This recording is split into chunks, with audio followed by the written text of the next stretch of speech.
everyone. Welcome to the Kimberly Cloud Show. I'm your host, Kimberly Cloud. I have a very, very special guest for the show here today. Can you go ahead and announce to the world who you are and where you're calling from? Good morning. I'm Nick Shelton, and I am in Denver, Colorado at the moment. Cool. And I wanted to know about your past leading up into your present. You can talk about anything you want about your past leading up into your present.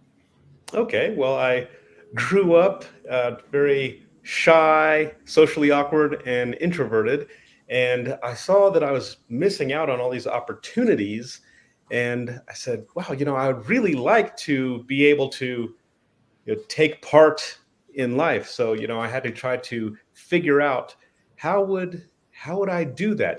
So the relationships, building relationships with other people, or just taking part in different events.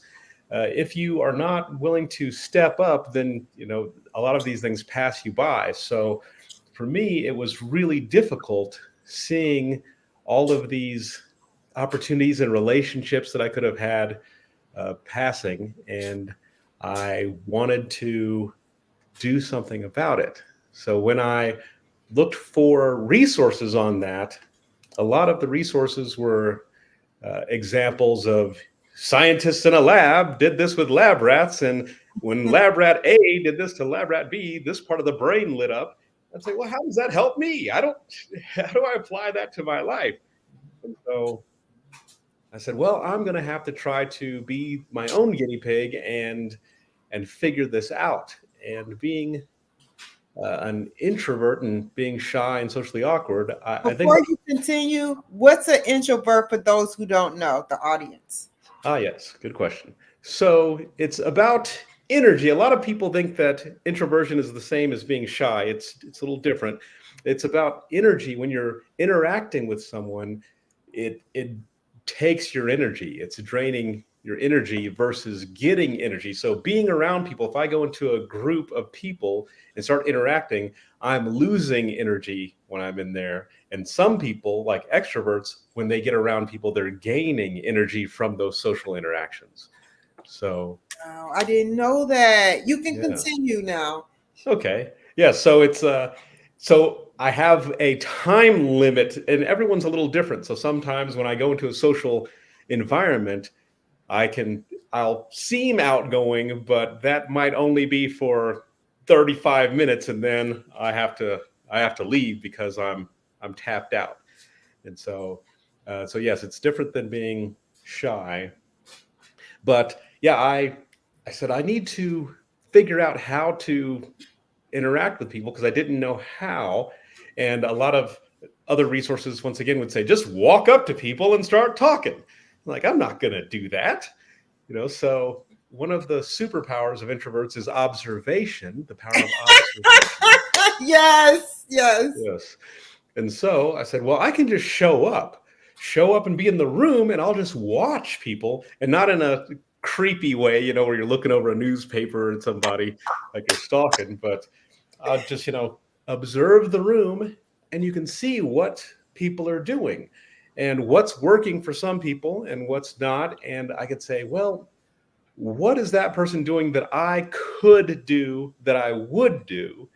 And then I can just take pieces of that and apply it, and then move forward and apply it and move forward. So what I did was, using myself, I would do these experiments, social experiments, until something worked. And I'd say, okay, I can repeat this, I can do it. And slowly I built myself up to be able to do this. And then a lot of my friends said, how did you make these connections? How did you meet these people? And then I would tell them how I did it, and then it would work for them. And then bringing us more closer to the present, somebody had asked me, would you like to talk about networking for introverts? And so I went out to Barcelona, Spain, and gave a speech on networking for introverts with limited capital. And everybody was, when I was speaking, everyone's writing notes. And I said, oh, people are interested in this. And so I was asked to speak more. And then people would come up and say, where can I get your book? And I didn't have a book. So I said, oh, I guess I need to get a book. because the market demanded it. So we got to give the people what they want. And so I just broke it down into manageable steps that people could do, that they would do, and just like gave them the actual uh, steps that they can do to build out your networks, because relationships, in my opinion, are the real currency of life. And so the richer your relationships are, the richer your life's going to be. So, for example, when people think about hustling and, oh, what if I wanted a yacht, right? I don't need to buy a yacht. I just need a friend that has a yacht because they're not going to go yachting by themselves. They want to bring their friends and family. And so if I'm one of their friends, I should be on the yacht too. So it's just about the relationships. It's not that you have to do a lot. You just have to just connect with people and be a good person. And Well said. And have you started coaching classes yet? Before we get into your book, I have one or two questions. Have you started coaching classes for those who want to learn from you? yes, I have done some coaching, and it was great. So we tried some online stuff, but the in-person stuff is really great because we can set up the room and do some role play and say, okay, you just entered the room. Now this is what we're going to do. So, for example, I say to look confident when you walk into a room. I say walk like you are wearing a cape, an invisible cape, and you want the cape to flow and drape correctly. So you're going to walk, with good posture, your shoulders back, and you're going to look confident walking into that room versus just kind of like scurrying in. So this way, that you have that good, because we've all seen people enter a room where you go, who's that? And you want to be that person that people are curious about in a positive way. And the cape walk is one of those things. And so in my coaching classes, we'll actually hand out capes to everybody, and we put on real physical capes and say, walk around. How does that feel? Now, when you're out somewhere, say to yourself, cape walk, and imagine that you have that cape on, and it changes your whole physiology and how you enter the room and interact with people. Well said. You've been to 47 countries, and I wanted to know, can you tell me a little bit about that? Yes, so traveling really it opens the mind, and it teaches you in ways that like a classroom could never teach you, because you're learning about these different cultures, the different food, and how you react in different scenarios. So for me, I learned about what happens how I am when I miss a flight or take the wrong bus somewhere, or I get an upset stomach, or I'm at someone's house and they put a plate of food in front of me that I don't recognize what that is, and I have to eat it diplomatically.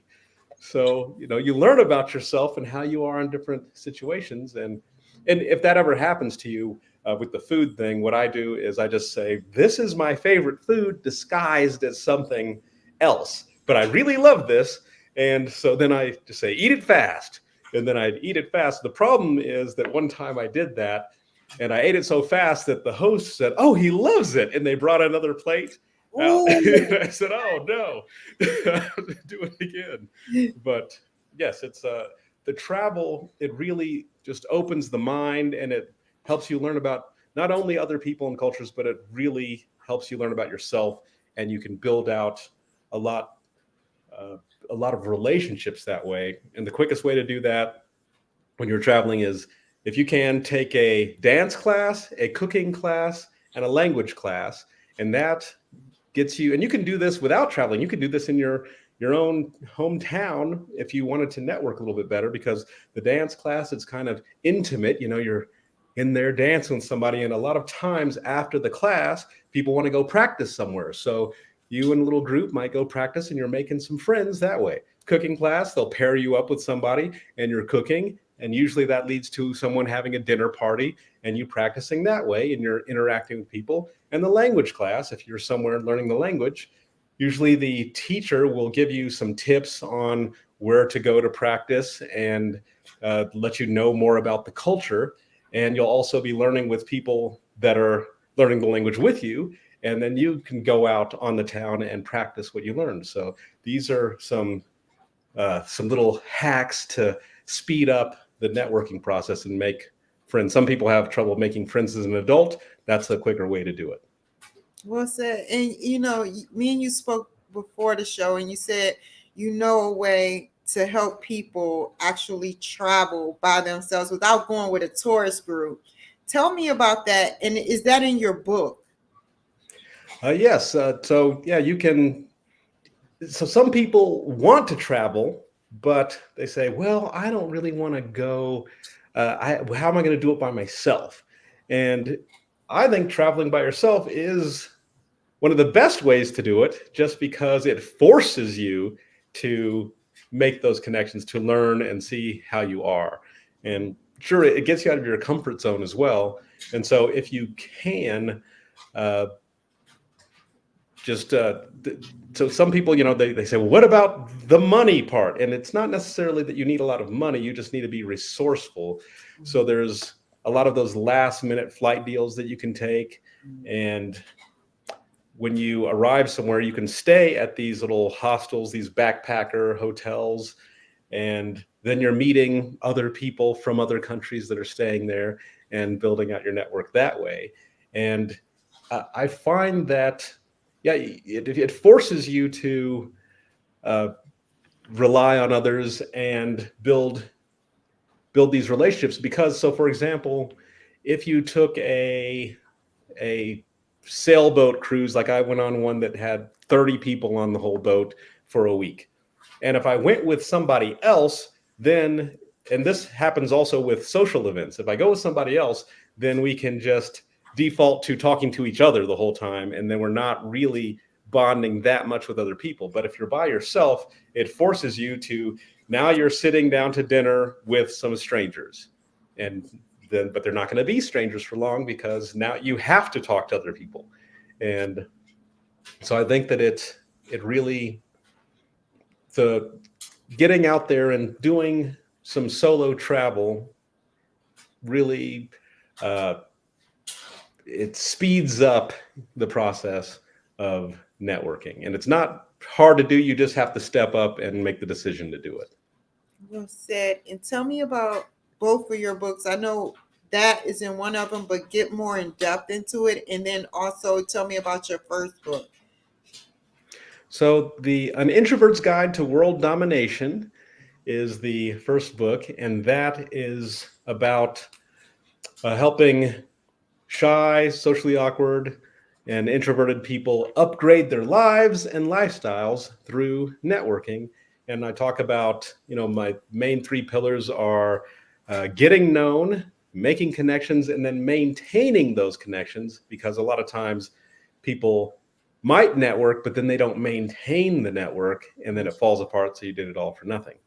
And a quick tip on that, the maintaining, is once every 3 months, what I like to do is I'll go through my telephone contacts and my email contacts and make a list of everybody that I thought that I would have liked to have got in touch with in the past 3 months, but I didn't.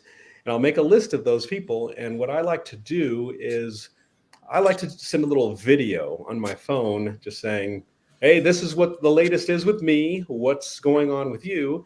And because the video is a little more personal than sending an email or something like that. But an email is better than not reaching out at all. But, text, video, email, whatever you can do. Some people, it might be a call or a lunch, but just touching base with everybody, letting them know what's going on with you. And that way they will usually respond and tell you what's happening with them. And this way it's not like 5 years passes and, maybe they are staff at a university somewhere and you have a child that is getting ready to go to college, and now you're calling them up saying, hey, I know I haven't talked to you in 5 years, but can you help my kid get into your school? That's one thing that they say, you haven't talked to me this whole time. Or if you would have been interacting with them, then they would say, hey, I know that your son is getting ready to go to college. Has he thought about this school? They would have probably reached out to you because they would know what's happening. But so An Introvert's Guide to World Domination shows you how to build out your networks, network at work, network just personally, talk to VIPs in social events, things like that, things to say. And then the other book is 15 Date Ideas for Introverts, because I also help introverts with their dates. And that I found when I was dating, I'm in a solid, good relationship at the moment. Thank you. But when I was dating, a lot of times it's like, well, what am I going to do? Where do we go? Yeah, and so this was this huge thing on trying to figure out what's going to be a good date place that it's not going to be overwhelming with a lot of stuff that's going to drain all my energy out. So I want to be able to be relaxed and be myself. So, for example, I like miniature golf. Miniature golf, you can joke around, make fun of each other if you're missing something, or praise each other if you're doing well. And it's a low pressure environment. Unless you're super competitive, then you can make it high pressure and say, I'm going to not let you win this. I'm going to, whatever. And it's a lot of fun. Another thing is like bookstore browsing. This could be a date idea because you get to learn a lot about the person by what books they're interested in, what they browse, and this also helps the conversation because there's everything in that store is a conversation topic. And so that will help you discuss things. Another one of my favorites is an animal shelter. I love playing with like puppies and things like that. And so if you go on a date to an animal shelter, then it takes the focus off of you. So it's not this like you're in a job interview or something. You're focused on, hey, this dog or cat and their backstory, whatever that might be. And so it takes the attention off of you and the pressure off of you and focuses it on the animal, and you get to play with them. And you can also see how the other person interacts with animals. And so that can tell you a lot about their personality. So just these little different things that I found where you can go on a date that's not just the traditional dinner date.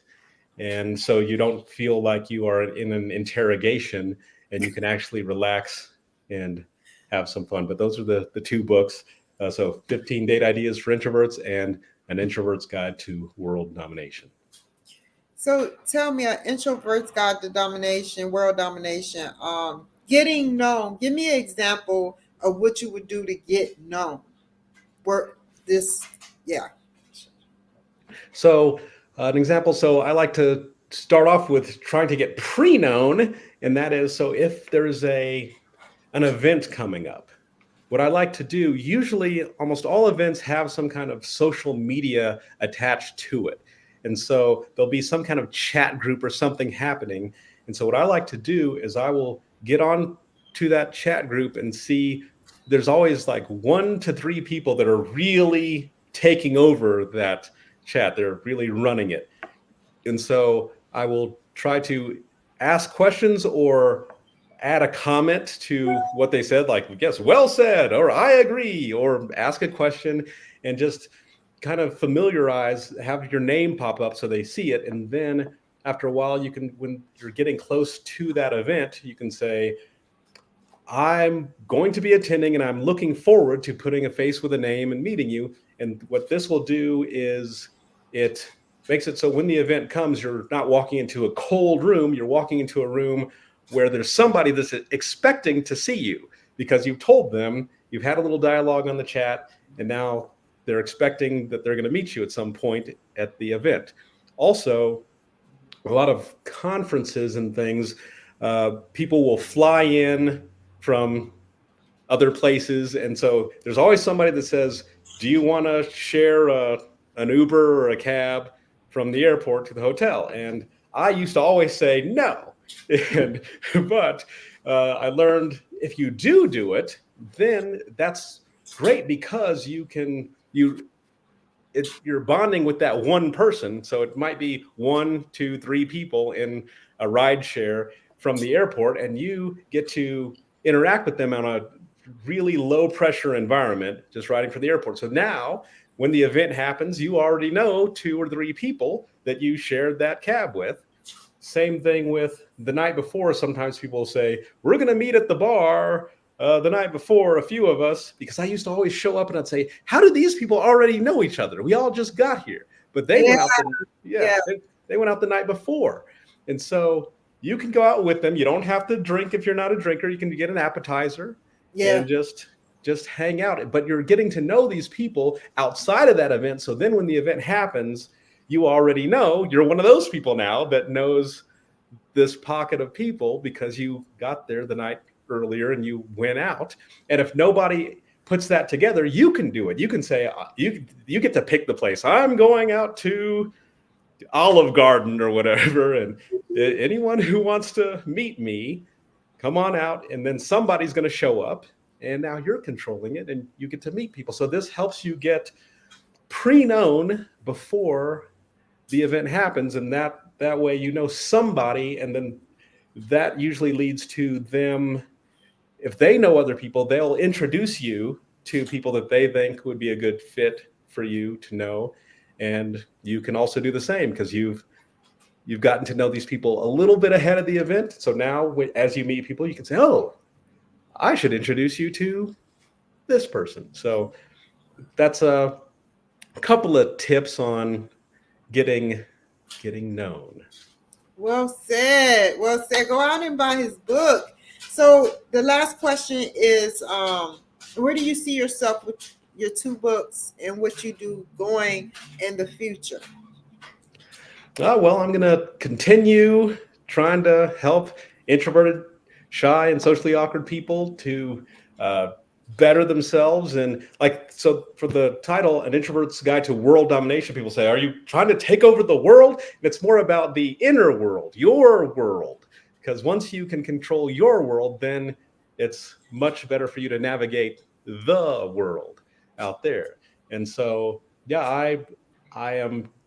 My plan is to dive more into the dating scene for introverts because that seems to be a big issue for a lot of people. So more things on how to get ready for the date, get the right mindset to go on the date, and then just all the facets of dating to make it a little bit easier because if you can get a good solid romantic relationship, it's a really big deal. It's life-changing. So I want people that are struggling with that to have more options and to be more comfortable pursuing that and being able to do it.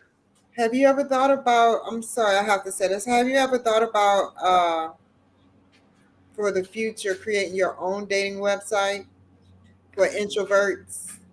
I have not thought about that, but now I I will think about that. But yes, that is a good idea. Last question, I promise. So, okay, I went to speed dating, online speed dating. I'll admit, but do you recommend that? It was terrible, by the way. Would you Yes. recommend online speed dating? Oh, I actually would. I've done online speed dating in the past. I've done the in-person speed dating. And what I like about it is just the practice. Just Yes, the practice. true. So you just got to get those reps in. So I wouldn't go into it like, I'm going to find the love of my life here at this thing. Right. You just say, I'm probably not going to, and this would, my thoughts would be I'd look into, like, when I go in person, I'd look around and say, I don't know if I want to go out with any of these people.